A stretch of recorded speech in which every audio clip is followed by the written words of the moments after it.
పెళ్ళైనా పండగైనా వేడుక ఏదైనా పట్టుచీరల ప్రత్యేక వేదిక వారాహి సిల్క్స్. ఈ సీజన్లో ముంబై ఇండియన్స్ పై కోల్కతా నైట్ రైడర్స్ దూకుడుగా ఆడింది. టాస్ ఓడి నైట్ రైడర్స్కు బ్యాటింగ్ ఇచ్చింది ముంబై. 20 ఓవర్లలో 4 వికెట్లకు 220 పరుగుల భారీ స్కోర్ చేసింది కేకేఆర్. ఇక ఓపెనర్లు రహానే, ఫినాలెన్ అదరగొట్టారు. హాఫ్ సెంచరీతో కెప్టెన్ ఇన్నింగ్స్ ఆడాడు అజింక్య రహానే. మెరుపు బ్యాటింగ్ చేశాడు రఘువంశీ. అలాగే చివరి ఓవర్లలో ధాటిగా రింకు సింగ్ ఆడాడు. శార్దుల్ ఠాకూర్కు 3 వికెట్లు దక్కాయి. ముంబై ఇండియన్స్ టార్గెట్ 221 పరుగులుగా ఉంది. దీనిపై మరిన్ని అప్డేట్స్ మా కరెస్పాండెంట్ సత్య అందిస్తారు. సత్య, ఎలా చూడాలి? నిన్న ఎస్ఆర్హెచ్ ఆర్సీబీ మ్యాచ్లో 200 పైచిలుకు పరుగులు టార్గెట్ ఉన్నప్పటికీ కూడా అలవోకగా ఛేదించినటువంటి పరిస్థితి ఉంది. ఈసారి కూడా ప్రధాన టీమ్స్ ఆడుతున్నాయి. 221 పరుగుల భారీ స్కోర్. ఒకవేళ దీన్ని కానీ ఛేదిస్తే వాంఖడే స్టేడియంలో ఇదే హైయెస్ట్ రన్ చేజింగ్గా కూడా ఉండేటువంటి పరిస్థితి ఉంది. టీ20లో ఎలా ఉండబోతోంది? అప్డేట్ చేయండి.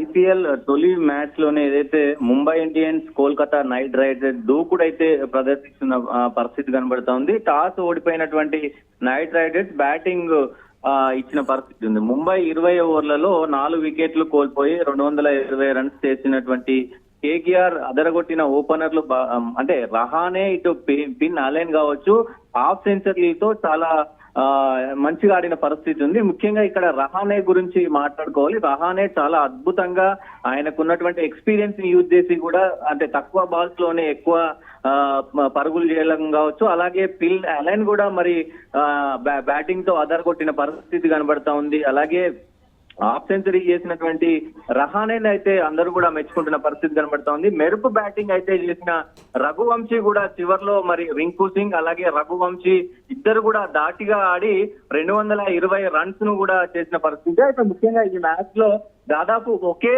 ఓవర్ లో 26 పరుగులు చేసిన ఘనత కూడా మరి ఇప్పుడు దక్కిన పరిస్థితి ఉంది. ఈ మ్యాచ్ లో కోల్కతా నైట్ రైడర్స్ అయితే దూకుడుగా ఆడి ముంబై పైన ఒకే ఓవర్ లో 26 పరుగులు సాధించడం కొంత అంటే రసవత్రంగా మారిన పరిస్థితి అయితే కనబడుతోంది. మెరిపించారు. ముఖ్యంగా ప్రస్తుతం ఈ సీజన్ లో ఇదే హైయెస్ట్ స్కోర్ కావడం ఇదే ప్రథమం. సో 3 వికెట్లు తీసినటువంటి శార్దుల్ ఠాకూర్ ఏదైతే కొంత స్కోర్ వెళ్తున్న సమయంలో స్కోరు అంటే ఇటు కేకేఆర్ దూకుడుగా ఆడుతా ఉంది. 100 పరుగుల మార్కును దాటింది. అప్పటికి 1 వికెట్ పడింది. దాంతో మరి శార్దుల్ ఠాకూర్ కి బౌలింగ్ ఇచ్చారు. వచ్చినటువంటి కెప్టెన్ పెట్టినటువంటి బాధ్యతను శార్దుల్ ఠాకూర్ కూడా చాలా మంచిగా ఎక్స్ప్లెయిన్ చేసి కూడా మరి 3 వికెట్లు తీశాడు. ముంబై ఇండియన్స్ టార్గెట్ ప్రస్తుతం అయితే 221 రన్స్లకైతే చేరుకున్న పరిస్థితి కనబడుతోంది. చూడాలి మరి ఎట్లా ఆడుతుంది అనేది. ప్రస్తుతం ముంబైలో కూడా పెద్ద ఎత్తున మరి మంచి బ్యాటర్లు ఉన్నారు కాబట్టి కొంత రసవత్రంగా మారే అవకాశం అయితే కనబడతా ఉంది. బ్యాటింగ్ అయితే అదరగొట్టిన పరిస్థితి అయితే కనబడుతూ ఉంది. మురళి, రెండో ఇన్నింగ్స్ ఏ విధంగా ఉండబోతోంది? ముంబైలో కూడా అదరగొట్టేటువంటి ప్లేయర్స్ ఉన్నారు. ఇమ్మీడియట్ గా కూడా మ్యాచ్ ని టర్న్ చేసేటువంటి ఆటగాళ్లు, హార్డ్ హిట్టర్లు కూడా ఉన్నారు కదా. ముంబై ఏ విధంగా ఉండబోతుంది అంటారు ఆట తీరు? డెఫినెట్ గా చాలా కీలకంగా మారబోతుంది. ఎందుకంటే ముంబై కూడా అంటే కోల్కతా నైట్ రైడర్స్ కంటే కూడా ముంబై ఇంకా దూకుడుగా ఆడే అవకాశం ఉంటది. హార్డ్ హిట్టర్లు ఉన్నారు. హార్దిక్ పాండ్యా లాంటి హార్డ్ హిట్టర్లు, ఆల్రౌండర్లు ఉన్నారు.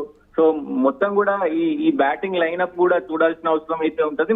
ముఖ్యంగా ఇప్పుడు కొంత నిన్న ఏదైతే మ్యాచ్ జరిగిందో ఆ మ్యాచ్ లో కూడా మనం చూసినాం. అంటే భారీ స్కోర్ 200 పైచిలకు స్కోర్ చేసినప్పటికీ కూడా కేవలం 15-16 ఓవర్లలోనే మరి మ్యాచ్ ను ముగించి ఒక చరిత్ర సృష్టించిన పరిస్థితి కనబడతా ఉంది. అట్లా ఈ రోజు కూడా మరి ఏం చేయబోతున్నారు అనేది కూడా ప్రస్తుతం చర్చనీయాంశంగా మారిన పరిస్థితి ఉంది. బ్యాటింగ్ అదరగొట్టే అవకాశం ఉంటది. ఎందుకంటే ముంబై ఇండియన్స్ పెద్ద ఎత్తున బ్యాటింగ్ కి పెద్దపీట వేస్తారు. వాళ్ళకు టాప్ ఆర్డర్ కావచ్చు, మిడిల్ ఆర్డర్ కావచ్చు, లో ఆర్డర్ కావచ్చు, మొత్తం బౌలింగ్ కి సంబంధించినటువంటి వాళ్ళు కూడా లాస్ట్ కు బూమ్రా ఏదైతే దీనికి సంబంధించి మొత్తం కూడా బ్యాటింగ్ లో ఆర్డర్ అంటే పాండ్యా తర్వాత, హార్దిక్ పాండ్యా తర్వాత వచ్చినటువంటి బౌలర్లు కూడా మంచిగా ఆడే అవకాశం ఉంటది. కాబట్టి అంటే ఇది ప్రేక్షకులకి, ముఖ్యంగా ప్రేక్షకులకు అయితే కొంత కోలాహలంగా మారే అవకాశం ఉంటది. ఎందుకంటే చివరి బాల్ వరకు వెళ్తే ఎంత మ్యాచ్ ఎంత అద్భుతంగా అంటే చివరి బంతి వరకు వెళ్ళి ఎంత ఉత్కంఠంగా మ్యాచ్ జరిగితే అంత ఉత్కంఠంగా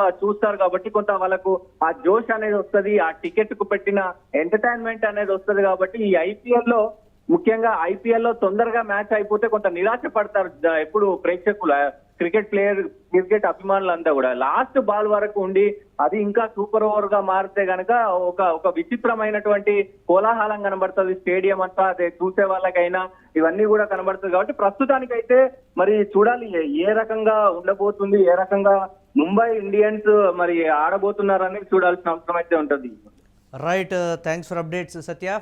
ఇక ముంబై ఇండియన్స్ పై కోల్కతా నైట్ రైడర్స్ దూకుడుగా ఆడింది.